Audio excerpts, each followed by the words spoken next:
Are you fed up with men? Am I fed up with it? Oh, Yeah. absolutely. Absolutely. Oh my God. You know what? Best question.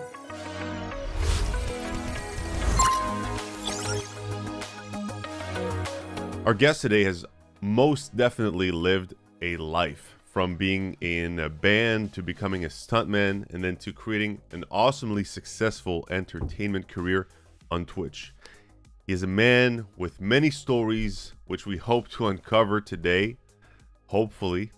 With over 150,000 fans online, his aim is to create a platform where everyone feels welcome, lift up his friends, and show how awesome this community can be. I'm very excited to welcome JasonSulli to Streamforge Radio. Jason, welcome. God, thank you. Oh my God. All of those things. I'm like, it makes me nervous. I don't know why. A lot of our guests here, they feel stressed after the intro, but you know, this is all true. Oh, good. That's a normal thing then. Okay, good. Yeah. It is. Are you a football fan, Jason? No, but you know, I am from Philly, so it's like, you know, I have to root for the Philly teams. Right. Have you watched the Super Bowl? I watched the first half because, you know, I went over to see my family, and they of course had great food. So right. I really went for the food. Yeah. We had to watch the first half, you know. It was fun. I mean, Rihanna was the best part of the first half of the Super Bowl, but you know. I agree. Good show. Absolutely. Shame though, I think, as a Philly I heard what happened. I didn't get to see, but I heard it was a pretty big upset. Yeah, like there was a weird call maybe at the end, holding call. Yeah. Which kind of like, it's kind of weird because, like, you know, it's late in the game, even score. Like, I don't know. I'm sure all the Philly fans are upset by the call from the referee. I bet. I mean, as far as the games go, though, like, I would say it was actually enjoyable to watch. Like, it's someone who doesn't watch football that much or at all. Like, I was like, oh, this is actually kind of a fun game to watch. High scoring game too. Yeah, like 38-35. Like, but you know, I don't know how to do it. But frankly, like, I'm not a huge football fan. I'm not. I can't even say I'm a fan. I watch the Super Bowl every year. I'll say that. And I know football, right? I know the sport. I just don't follow it, you know. And yeah, I don't know how to do it, but every year, it's a great show. It's a great game. It's every single year. I don't remember watching a game, the Super Bowl, and being like, that's a boring game. Now, I'll say one thing though. The end was a bit boring because they just started, like, you know, putting their knees down and just waiting for, like, you know, playing the clock and kicking at the end. That's a bit of a boring end to a great game. right. But that's the only thing. Well, I'm sorry for all the Philly fans out there. Congrats to the KC fans out there. Yeah. Right. Good day for some, bad day for some, you know? Exactly. So tell me, now this episode is about you. Now the Super Bowl happened yesterday, so we had to talk about it. Yeah, we had to take 5 minutes. Something. Yeah, exactly. But here's one thing that I was told about you. You were in a ska band. And man, let me tell you something. I used to listen to ska a lot. Yes. And yeah, I had the look, I had everything, right? When was that? All right, so I just want to say that first, you know, this whole Ska Band thing, it has come to, like, I feel like not too recently, but like random things I remember, I'm just like, oh yeah, I did that, and then recently, everyone figured out that I was in a ska band, and one of my friends who was also in the band found an album re-recorded and sent me all the files. So anyway, so it was kind of exciting, but it was kind of cool. But so that was, oh God, 2001 to 2005 or 6 maybe. Yep. Yeah. Did you the guitar, sing? Oh, I was a trumpet player. Trumpet, nice. There you go. Yeah. But yeah, it's just like it's a wild thing to think about. Like, oh yeah, that's something I used to do. Like, I mean, not like I don't think we were nothing serious at all, you know. Hmm. Like a few shows, like an album, like, you know. Yeah, But but it was fun. Like it was a great yeah, time.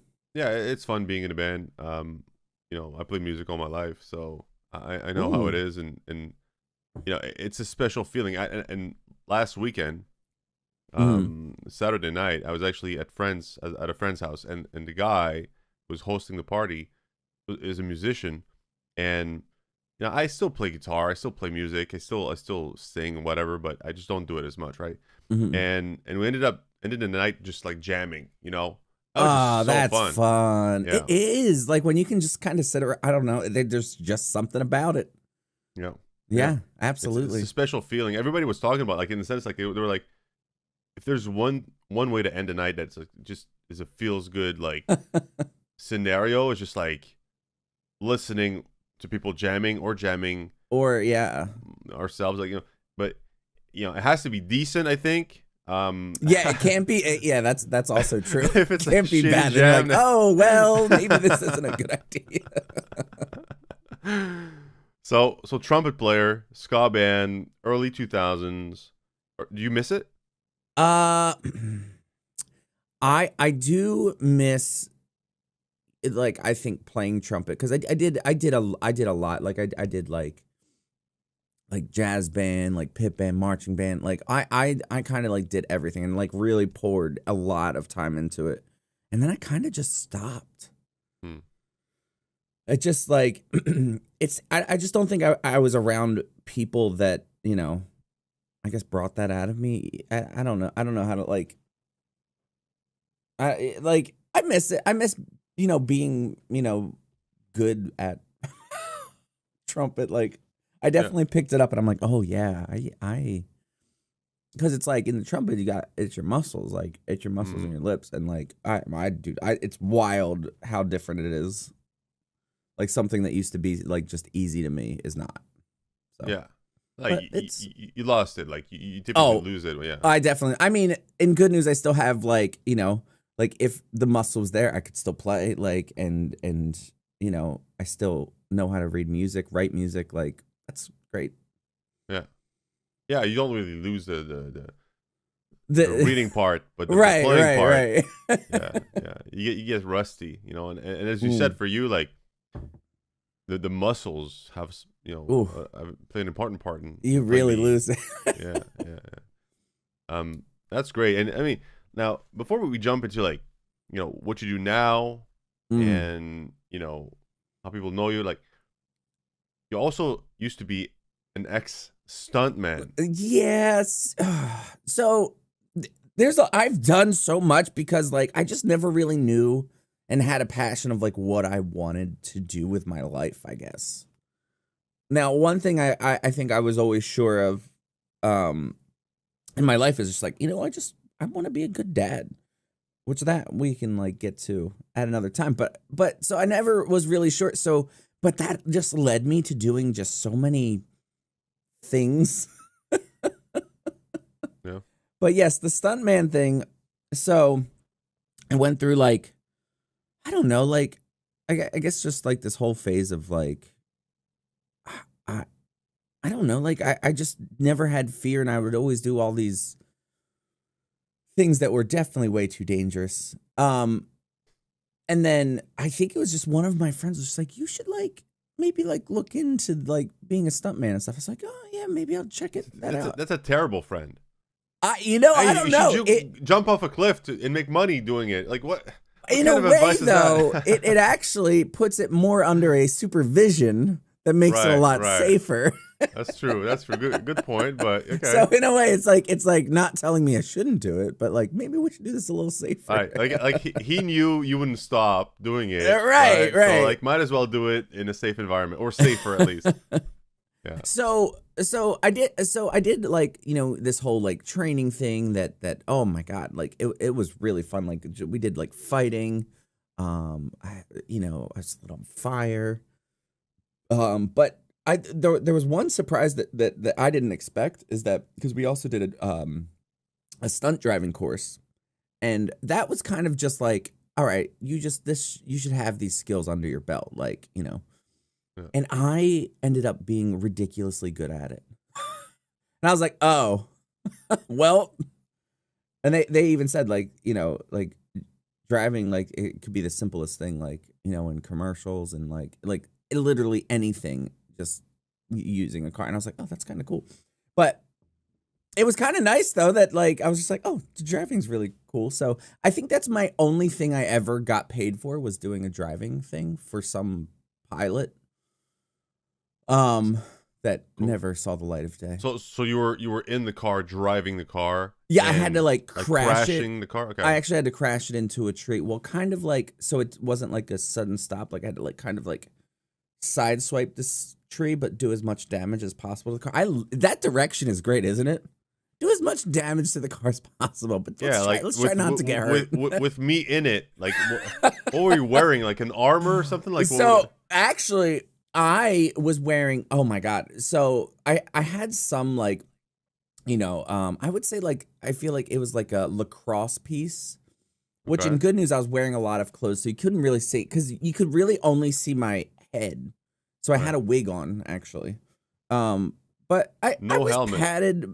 No, because we actually didn't need the helmet, because it wasn't like, I mean, most of those things like aren't too fast.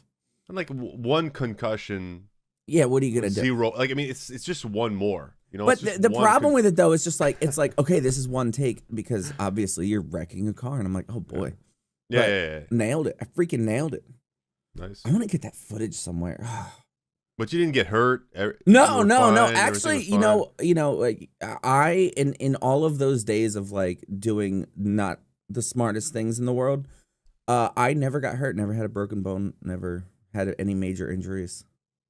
And then you stop, and then you fell in some stairs, and then you. Yeah, right.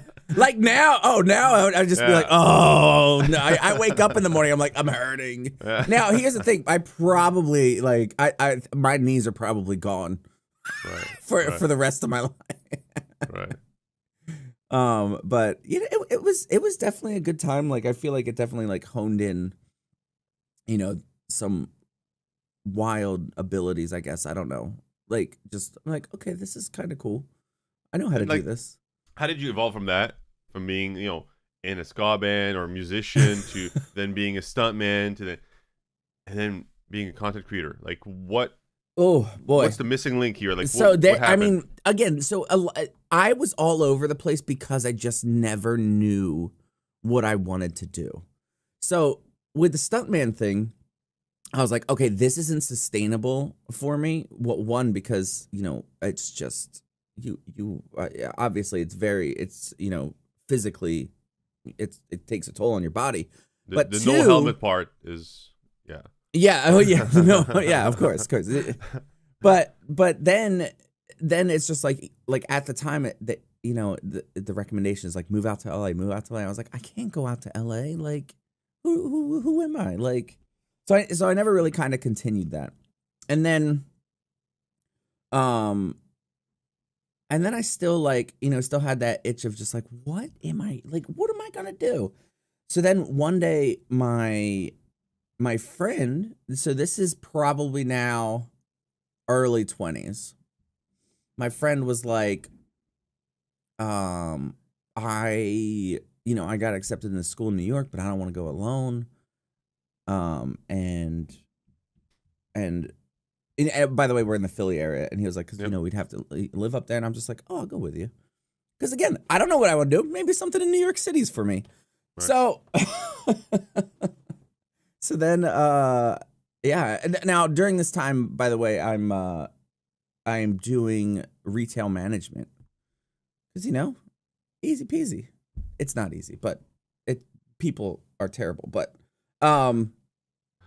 then it was easy just to transfer up to New York, and, you know, so I lived up there for 5 years. And I jumped around from different place to different place, retail wise. You know, let me stop you here. Oh yeah. So there's a lot going on. Can you tell us about the store, like which store you worked at? Oh, absolutely. Yeah. So it actually started, oh boy. it started at Barnes and Noble. Right. And that's where I started actually part-time and then moved up to a manager. Any because you're talking about like people are terrible. You seem to have like some stories to tell. I mean, about someone or anyone in retail and food service can tell you, like, it's just in general. I think it's good though, but like in a way I think it's good because like my patience level is like skyrocketed from doing that, and like you know, it kind of like being able to, like, I don't know, humble yourself and especially as a manager, just be like, okay, fine, you're right, you get what you want, now get out. Like, well, you can't say that, but you know what I mean, like it's like whatever, like I don't have time for this, like, and I think it's just like one of those things. It's like you kind of have patience for people, and like in a way you can like see what like the root of the problem is, or like, I don't know. It's just, it's interesting. But I think that's retail in general, and almost anyone in retail and food service can pretty much attest to like, oh yeah.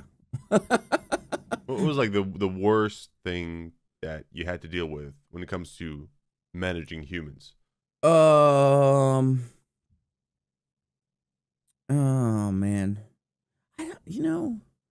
I just think, I think for me, like, just the worst part is like I think like people's attitude of like when they think they're right, and it's like, no, we're showing you right here, this is like, I don't know, like the way they treat employees. I think the way like it's almost like, I think people in general treat an employee of any establishment like they owe them something.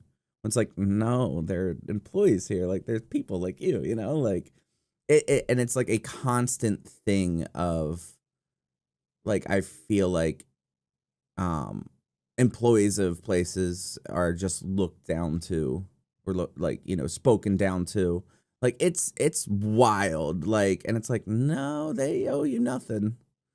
I think that's probably, that would get me, like, that's where, like, you know, especially as a manager, I would step in and be like, no, don't talk to my employees like that. Like, you talk to me like I'm the manager. Right. Like, you know, like the employee didn't do anything. They're just following some, you know, corporate rules. Like, let them be.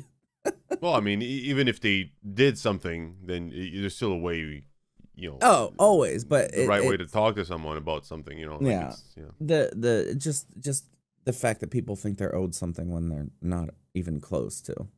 Mm-hmm. I think that's probably, that was the worst part about retail, probably. But yeah, I was in that for, oh God, like while I was jumping around everywhere, I was in retail for about like 15, 16 years. Yeah. So Barnes and Noble, and then so then in New York City, I was like, you know, Barnes and Noble, I was like, I'm done with this one. So I actually went to the Museum of Sex in New York City, which they had like a little retail. Never been. Yeah, it's pretty awesome. But they have. Now. I didn't know it existed. Yeah, it's really cool. It is really cool. Like, you know, it's, I don't know. It's also like very like educational and stuff. So it's like really cool. But they had a store there, so I ran that store for a little bit. I don't know why I'm surprised though, because you know there's everything. You can find everything in New York. Like, absolutely. You think something exists? It's in New York. Yeah. Somewhere, somehow.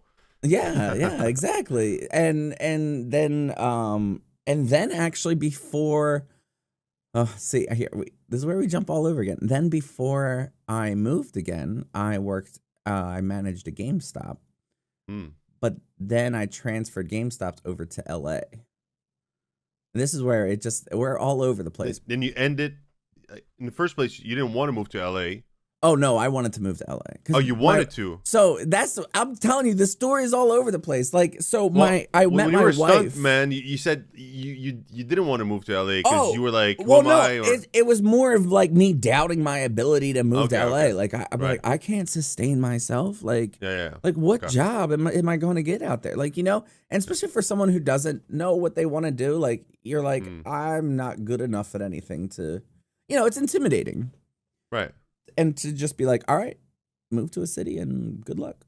Like shout out to people who do that, because there's a lot of people who do. You kind of did it though. You went to New York. Like it's not like you went to like some small town and It's true. Like I finally did it. Like like you had a friend though. Maybe it was like more like reassuring to you. Like like it was. And then so I met my wife in New York City.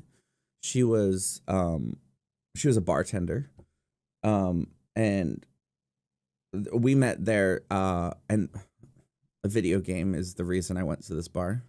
So bam, that's a win. But all connects, I guess. But then so she is a singer songwriter, and she, I think at the point where we were I guess we finally like moved in with each other, or she moved in with me, and then we realized to further, because again, I don't know what I want to do. So she was like, I think the next step in my career is like LA. And she had this whole like conversation of like why, probably pros and cons. And I was just like, okay. I was like, let's go. That's what love will do, right? Yeah, like I was like, I'm in. Like I'm all in here. Like so yeah, we moved to LA, and I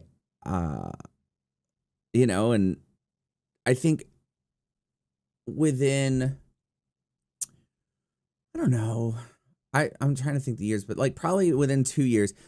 But anyway, so I met we had some friends that were very, I guess they were content creators on YouTube. And then at that time I was just watching Twitch, and it still hasn't even clicked with me here. Or I guess what year is that? It would be Justin TV at the time. No, maybe that was no, it was Twitch then. When I was what are we talking about, like 8 years, 7 years ago, something like that? Yeah. I don't, it was probably like 8 years maybe at this point. But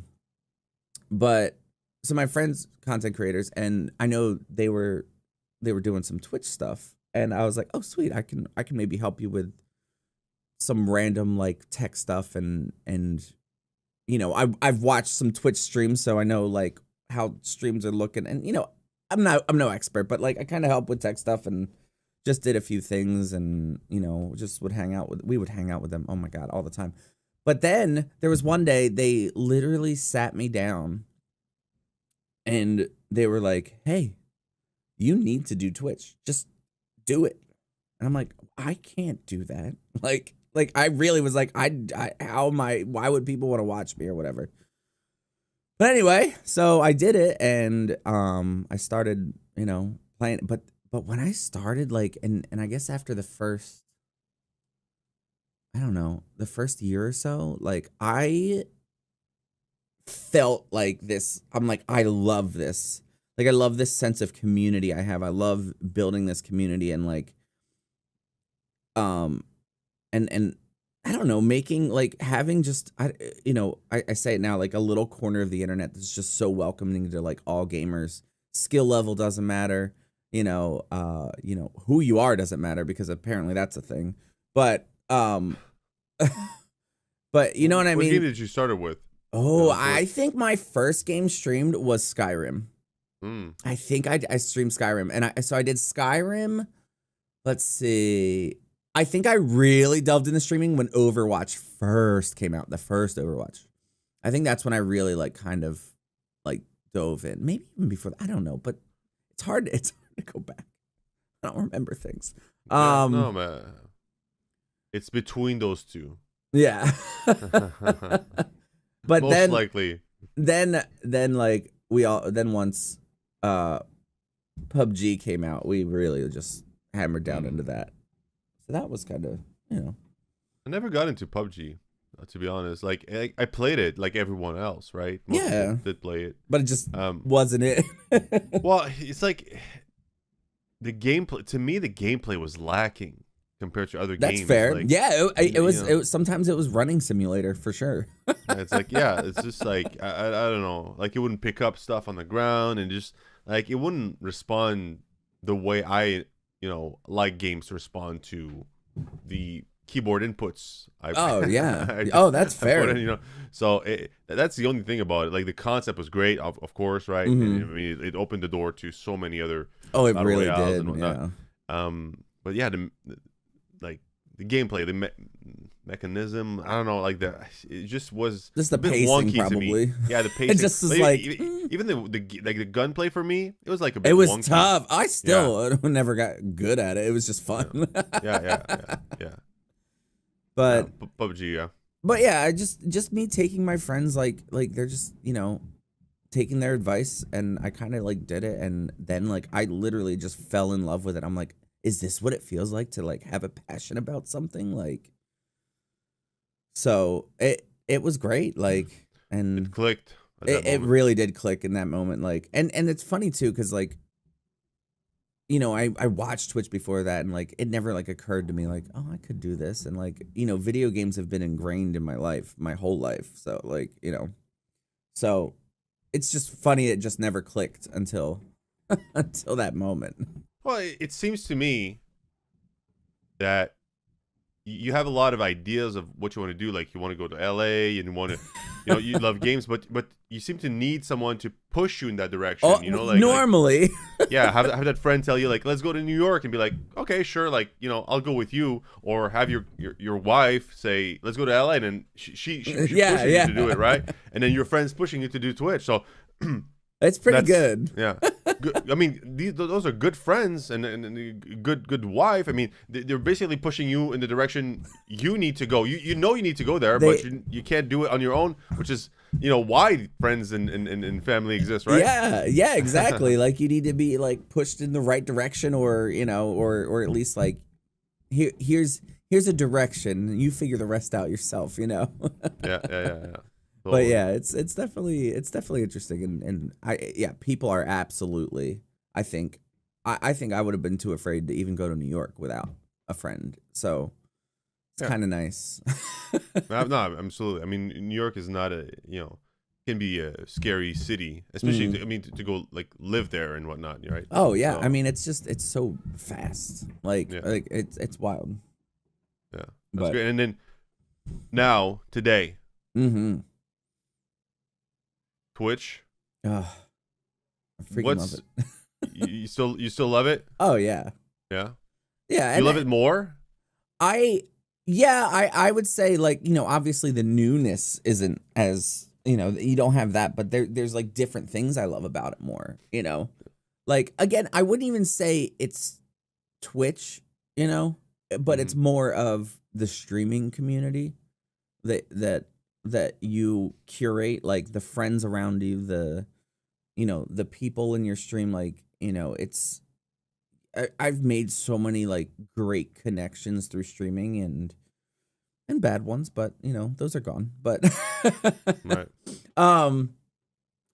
But I think it's just it's also like a learning experience for me. Like I feel like every day I'm learning something new. But it's like I could never, say I'm an expert, like where I could give you like great advice for streaming. Like what I do is just like I just try to listen and like how I can improve, or and like ideas for the stream, like basically anything. And it's been great. Honestly, it's so awesome. Like I feel like I've just grown as a person in the past 6 years I've been streaming, 7 years, something like that. Yeah, I don't know. What are some of the issues you think like still exist today in the industry? Like, do you think, like, for example, like representation is an issue? It very much is, and I think no matter how you look at it, I think it's just there is an issue. Like there is just like you even say, like, even just let's start with just like men and women, like, and it's so obvious how much that this I guess industry was just built on men, and how women are treated. Like I think that's probably the first thing that really, like, I guess, like skeeved me out when I started streaming. But now you see it's like like, you know, as I'm learning and growing, I'm like, oh, this is straight up just like, you know, we don't have like, you know, race representation, like we don't have like literally anything, and it's just I don't know, it's just I mean even everywhere, like it's just like bad, and I think, you know, one of the things is like I really try not to play into it, you know. I don't know, it's so hard to say. Like it's just upsetting, I guess. How can we fix it? Like, is it something that, you know, creators have to do? Is that something like the community has to do? Is that something that Twitch has to do or can do? Like, it's hard to say. I think like I don't think there is one fix to any of this. Like for me in my corner, yeah, I can fix that for my own stream and for, you know, my community, and to show like, you know, like we are welcoming and we are noticing issues. How do you do it? How do you do? Oh my God, speak up. I think that's one thing that you don't see a lot, is like people like straight up giving you, here is my stance, not just not talking about it. And like, you know, I just hate when people like just, you know, kind of glaze over things. It's just like, listen, I want my stream vibes to always be fun and good, but like I need you to know where I stand on these things, because that's who is welcome in my community and who's not. Like I'm not going to like, you know, I want people who are like, you know, I want racists, I want transphobes, I want them to feel uncomfortable in my stream, and either learn or leave. So your solution is to speak up during always the streams. Speak up, take a stance, like don't like, you know, and that's the thing too, is that there's something further than just speaking up, is your actions too. Like you can say as much as you want, but you know, your actions too. Like, you know, I can speak representation, but what if there's no representation on my streams? What am I even doing? Like that means I'm just, you know, I gotta back up your words too. So I think that's the thing, and like it's not even difficult. Like I don't know, it's not. How do you think, like, what's the current state of the representation issue in the video game industry? Like, because the content creation industry or the Twitch communities or is one thing. How about the video game industry? I think in the video game industry, it has been addressed, and it is it improving? Maybe, but I think you can tell, you know, even when games try and everything, there is a lashback from the community, you know, like from the gaming community. Like you see it in reviews, like when you see review bombs and all that. Like I think that just shows, but hopefully companies can keep going. But then also it's also, don't do it just because you want to get points to, like, continue it, like continue this and talk to the right people. What, like when you're trying to, like, when you need, like, you know, like black representation, let's get some black devs in there. Like, come on. Like, you know, I think it's so important, like when you're talking representation and when you're, you know, in games in general, like talk to the right people. You know, I think I've made that mistake before where just like, you know, you take advice from someone who doesn't even have experience. Like, be like, you know, I'm talking representation to you, but hey, you're a white creator too. What? Wait, what? This doesn't make sense, you know? So it's like, well, I mean, you know, knowing the industry quite well, I can tell you something. You know, there's a lot of white male in the video game industry as devs. Like and absolutely, there's more and more women, but sadly, well, you know, I'll say sadly, it's just they're typically not devs. Even they're gonna, you know, they're gonna work in communications and administration, like jobs and stuff like that. And there are some devs for sure. I know some devs that are women, women of color and whatnot. But so that's also like an issue at the root of this problem. I think is the fact that, you know, these games are developed historically as well. You know, it's been like the longest time, like by white male. right? That's just like the way the industry has been built. Mm-hmm. So, and it's not easy to bring, for example, women as devs, just because if they don't go to study it, if they don't do it, then it's really, you can't just recruit someone who has no Well, experience I think developing games, right? So I think we need to that bring people to go to school to learn about it and right, have, and I know there are programs out there for sure, like yeah. you know, to because yeah, it seems very uneven. However, what devs can also do is talk with the right people when writing a storyline. Like you don't need the person to be a dev, No, for like sure. when you want representation, like bring some consultants on. Like I don't think it's always just you have to be a developer. No, of There's course, of yeah. course. I think there's just a lot of just, consulting the right people. And I will say, like, at least in the past few years, and I hope it continues and it's not just like, some sort of performative like BS, but like it's nice to see representation, and like I hope they don't like, follow the lashback of, whatever the majority. Oh, I don't know about majority, but the community, those loud annoying voices are, and I think sometimes it's hard for companies to not follow money, and I think that's always tough for companies, but like they shape the game industry, so it's kind of like Right. But I think, like, yeah, it must be a combination of things. Like, you need to be able to have, I guess I'll call them minorities, because especially related to the industry they're in, right?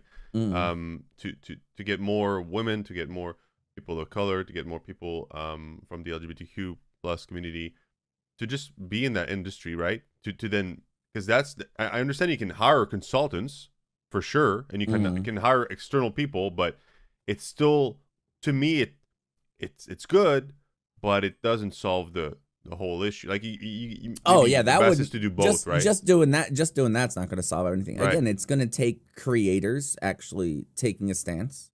I think right. I think you know, a lot of like large creators don't understand their pull in the industry. Mm, And unfortunately you can't make them mm, care. Like I think a lot of and the amount of people who are behind them that support them, that literally anything they say. I think they don't realize their pull behind the industry. Like they might, you know, take a great stance and take a strong stance, but they won't say it, or mm. they won't like, be clear about where they stand. And I think that's upsetting.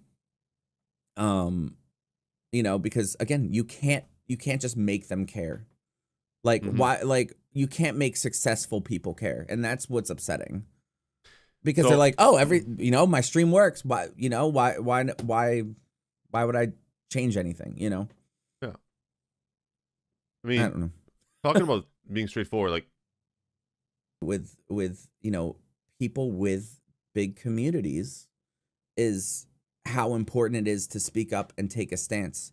And if there's something you're uncomfortable about, like stance wise, like you can, you have a community. Why don't we do a little research? Like, there's mm-hmm. always things or people to talk to, like there's always resources, you know. And I think that's tough for people to do that extra homework, or and also like admitting they did something wrong. That is very tough for people apparently, but Yeah, of course. I mean, apparently, I mean, I'm yeah. not surprised. I think it's Right. one of the toughest things to recognize that. But so it goes back to your point of speak up, Yes, right? I say speak up, take a stance. Like Yeah. you don't have to be fighting anyone. Like Yeah. I'm not. Again, it could be the smallest thing. Speak up, and even if you don't speak up, like why don't you could be like, maybe I should like learn about this situation and see, what people, and also sometimes talking to the right people in the situation. Mm-hmm. Like there, we have a huge problem right now in the country about, trans legislations. let's talk to some trans friends about that. Like, you don't need opinion pieces from the non-trans community. Like, you know, so I think it's really huge to talk to the right people and see how they're affected, why they're affected, and see what's harmful. And like, you could change certain things like in your everyday life. That's just the slightest thing. Bars for people who care are so low. Like, the bar for me is so low, you know, like I could speak up and people are like, oh, that's so awesome. You know, you're a great creator. Be like, yeah, but why don't we wait till I put things into action? You know? Right. I think that's it. And that's why sometimes, like, you know, communities like the trans community ask the smallest thing. And it's just like, okay, you can't even do this. How do I know you don't stand with us? You know, I think that's it's a big thing to like want to learn. And I don't know. I just wish I was well spoken on these things. Like, I always like talk to other people and be like, can you explain this to me? There you go. Because I'm always bad at you gotta ask, you know, advice from well, people, no, it's advice, and just like, because sometimes I am really bad at putting things into words. Like, I mean, the whole message was like, I can't formulate this, but you know. Oh, but we get it. Yeah. And so being a man yourself, Mm-hmm. having a, you know, being a husband, being a dad, having a daughter, did that change? Well, I'm you know, I know it changed your life. I'm a dad myself, so. Oh yeah, so you know the feeling. I know the feeling. How did it change your perception on man and on these issues having a daughter?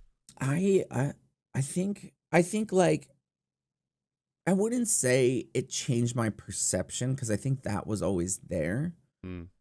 But what it did change was more of like, if I want to create a great world for my daughter, I gotta step it up, you know? I feel like, I mean, I always still feel like I'm like not doing enough for, you know, other communities, but like, I just always want to try to make the world better, like, for my daughter. And you know, I think it's definitely tough out there, and to think like, you know, what the future is going to hold and all of that stuff, is that I think it's very important, you know. And of course it's not all on me, but and I also want, you know, to raise the bar for, you know, men, for dads, for quote unquote allies. Like, I want to raise that bar. It's so low. Yeah. So I'm hoping, you know, that's kind of like, I think the whole thing, and like, you know, expectations are low for us. Yeah, I think so. I think we've said the bar low. Yes. Yes. So I want to jump into a segment. Yeah. Called You Said What? You said, oh, okay. You said what? Okay. And then we stalked you on social media. Oh no. Oh no. So here's one tweet from November 2022. You said, no ethical billionaires. Stop thinking Lonely Musty is gonna let you in that bussy. Or bussy, whatever. Yes. So what do you got against Elon Musk? Oh, what do I have? Oh my God. Well, first off, oh boy, we have another like hour or no? All right. So here's the thing about billionaires. Here's the thing about them. One, they did not get their money by not exploiting someone. Like, I mean, I you know, I say someone, but a lot of people, they did not. No. Also, they're not smart. Most of them, you know, like Elon is not smart. His team around him, yeah, we could give him some credit. But I mean, he did build PayPal with his brother, right? No, he didn't build PayPal. No, he didn't build it. He was just there.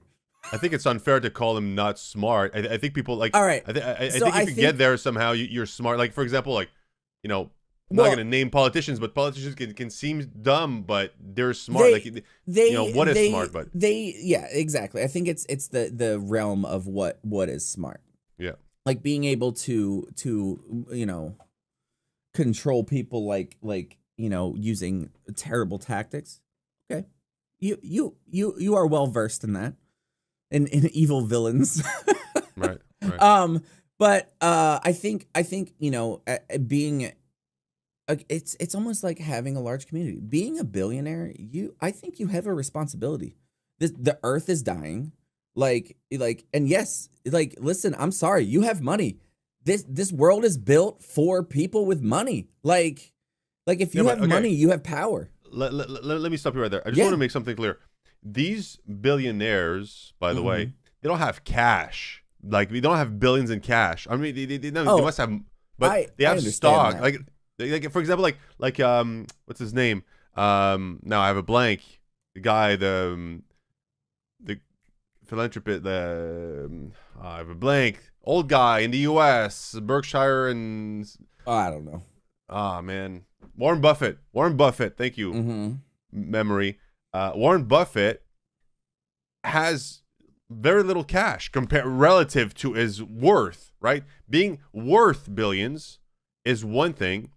He can cash it out. It's not liquid. It's not like that liquid. Because if you sell all your stock, guess what? It's not going to be worth much, and you're going to be probably going in. I don't know. There's some rules as well. You can't just like liquidate your stock, right? So I'm just saying, a lot of people are like, oh, these billionaires, they should give their money away. Well, it's not that easy, because to get their money that from their worth, they have to sell their stock, most likely, and then it crashes the price of their stock, and they can get in trouble. So it's complicated. It's more complicated than be like, I think it is, because I feel you. We should spread the money. I'm just saying, it's not like they have, you know, hundreds of billions of dollars in cash sitting in the bank. I do understand all of that and like what they have to do, but you're telling me that we can make an excuse for Elon buying Twitter over literally anything else, doing anything just because to make a point, like that he literally bought Twitter to be petty. He is not some sort of, he did not do that to help anyone. Right. He bought it to be petty. And that right there, I think, shows the true attitude and the true like motives of him. Like he's petty. Like he's you know, he's a child. And how he fell into money, guess what? Exploitation. Look into how he got all his money. No, it's not PayPal. It's not Tesla. No, I mean, again, I think I feel you, but you know, I think Warren Buffett is a good example. I don't think Warren Buffett exploited anyone. I just made money with stock. You know, you could say that, but that there is somewhere out there. There is no chance that he did not exploit someone. I guarantee it. He might be giving a lot of money away, but maybe he's starting to realize. And I think he's giving all his money away when he dies. Also, a lot of people. Yeah, that's true. He did say that. Like I think it's like a lot of 1% or something. A lot of people love to donate too. You know, just for tax write-offs. He's gonna die. He's gonna be dead. So he's not gonna care. And like the argument, I'm not gonna say is Warren Buffett. I still think there's no ethical billionaires, and I will die on that hill. Like I don't think anyone got that much money for being a good person. Or not like cheating some sort of system, although the system is made for them. But I feel you. I don't think anybody should have billions of dollars. It's just crazy. You don't need that much money, right? There's no need for 500 houses. There's no need like for any of that stuff. But I mean, to be honest, I don't think that's most of these billionaires. You know, in my opinion, like I don't think most billionaires have 500 houses. Like I think most billionaires have stock that are worth billions of dollars. I think, and they live, you know, very, very, very well. Of course, goes without saying, I think they have too much, is what they have. Yeah, because of course. But like, what are you gonna do? You're gonna take their stock and give it away? You know, it's just complicated. That's all I'm gonna say, right? It's complicated. I understand. It's not just giving away, but it's like playing, like, you know, starting to maybe create systems that could really help the world, the future of the world, like. You know, we're you know, if money is power, how are there none of them trying to go for legislations right now? Like, you know, especially for healthcare, there's so many things that could be done with money. We know how easy it is to buy a fucking politician. Am I allowed to say fucking? I don't know how Yeah, clean yeah, this you your can say- podcast is. oh, yeah, it's fine. I was mean, like, I've been good this you're whole good, time. you're good. No, no, no. You know, it's like fine. I think it's just, you know, I think there's just so many things you can do with even a fraction amount of that money to try to set up the future world and not just, you know. Of course, by the way, I want to make it clear. I'm with you on this. Right. I like the question though. Like, but I'm just saying it's more complicated than what most people think. I'm not saying it's easy. It's just like going on the street and giving someone some money. Yeah, because honestly, you know, doing this would probably require change, like not, you know, being a capitalist system in the first place. Correct. Yeah. Right. Yeah. So that's already and there. Do you think they would actually? Do you think they actually would fight for that? Nope. They're like, no, I like how this is right now. Of course, right. Well, exactly. So it's very complicated, but it is. I feel you. And I think that's just where the bottom line is from the no ethical billionaires, because when you have maybe not in your hands that amount of money, you still also have that amount of a voice where you can make a change within this system that is wild, that is not being done. Absolutely. There must be more things made or done by and also people with power and money. If they use what brain power that they're smart and got their billions of dollars doing, if they use that little bit of brain power and actually, you know, be like, maybe we should make a sustainable world, then they could do it single-handedly. But like for example, you know, maybe Elon Musk. I think Elon Musk is very smart personally, but I also think he's not that smart, you know, socially. I don't think he's just like socially smart. I don't think he's like specifically empathetic or you know, he cares about, you know, people. So it's not because you're smart or you know, in general or about certain things. It's all how we define smart. Yeah, exactly. Well, I think smart is quite complex as well. Because I'm not giving him credit for anything. Right. I'm no, just sure. you know. That's your opinion. That's fine. I respect that. But you know, now here's another tweet. Oh, you know, yes. Oh, yes. And now this one is it's quite interesting. You say headset on during sex ? Yeah. So have you ever had sex playing video games? Playing video? No. Okay. Well, what would you say, like, or what do you think would be the best game to play? Oh, the best game sex? to play. Oh, let's see. What would be Stardew Valley. Oh, really? Wow. Interesting choice. Why is that? You know, it's just chill. You know, and you could kind of do whatever you want while you're, you know, walking around. Because, you know, I can't imagine, like, I mean, listen, I'm sure there's different games for everyone, right. But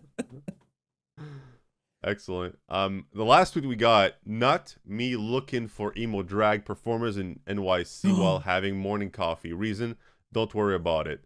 Oh, explain, please. I plan on having a in-person charity event, and I want it to be emo themed, and in New York City, and like emo like emo from like music, emo music. Yes, right, yes. Right.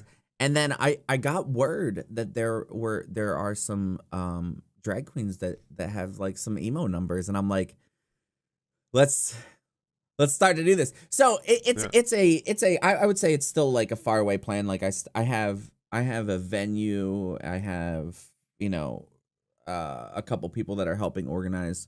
But it's still, you know, in the major planning. So, but yeah, that was a good that was a good one. Wow, you really, oh God. And also I'm really nervous about you going through my tweets. So I have these late night tweets that we call them. Right. Well, I mean, you know what?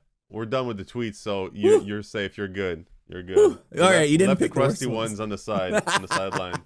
You know. Now it's time though for trivia time. Oh, okay. Yeah. So we got how many you got? We got 9-10 questions. Okay. Uh-oh. You ready for this? Yeah.